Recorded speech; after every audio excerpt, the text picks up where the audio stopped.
Make a date with Rev Dr. Ebenezer Markwei at 6 a.m. from Monday to Saturday on Graphic Online via Facebook and YouTube as he expounds on matters of faith. Graphic Online, truth and accuracy every day.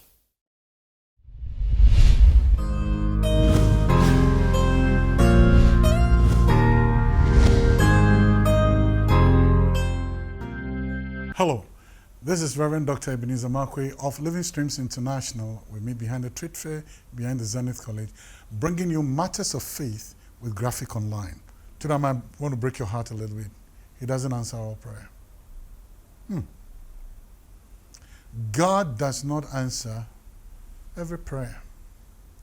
Oh wow, wait a minute. And that's the title of my message.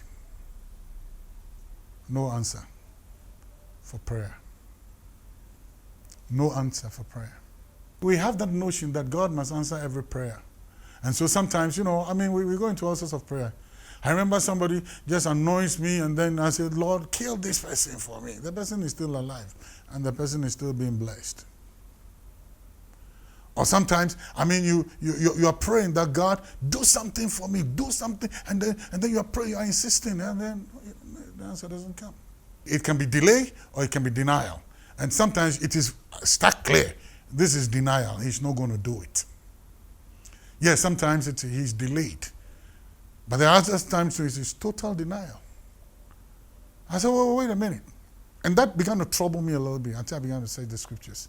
Then I read James 4:3. He says, you ask and receive not because you ask amiss, to consume it upon your lust. So you ask and receive not. So you pray, you ask God. And what I'm telling you about asking God, well, that's not, I don't joke with it. You see, ASK, ask. A, S, seek. K, knock. For me, I believe in the knocking. I'll knock down the gates of heaven. When it is time for prayer, I won't joke with it. But truthfully, He has not answered every prayer. And He's under no obligation whatsoever to answer every prayer. Because there are some prayers, that's not Him. You can't find Him in that prayer. You cannot find Him in that prayer. And I've seen it many times. Moses prayed to God that he would step into the promised land. And God said, don't even mention that topic again. Don't pray over it again. Samuel, was praying for Saul. He was sorrowing after Saul. And then God said, how long are you going to cry after that fool? Stop praying for the person.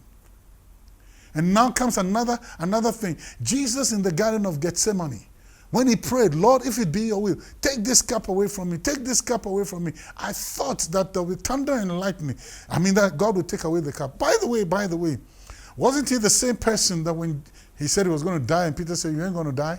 Wasn't he the same person who told Peter, get thee behind me, Satan? Now that it is time to drink the cup, you are saying they should take away the cup. Drink it. But guess what? God never answered that prayer. The ordeal that was ahead of him never went away. The prayer of Jesus, take away this cup, was never answered. And so far as he persisted, and he was even sweating blood in the pursuit of that desire, take this cup away from me, nothing happened. So God is not under obligation to answer every prayer. It is prayer that lines up with His will, with His counsel, with His word. That's what He attends to. And it's not an obligation to even explain Himself to you why He never answered the prayer. He never came to Jesus and said to him, I'm not answering this prayer because you have to. No. He just let me. You pray what you can. Sweat blood. Doesn't matter. I ain't going to change my mind. And guess what? But it was when Jesus said, okay, Lord, not my will, but your will be done. See what happened. The Bible said then angels came down to minister unto him.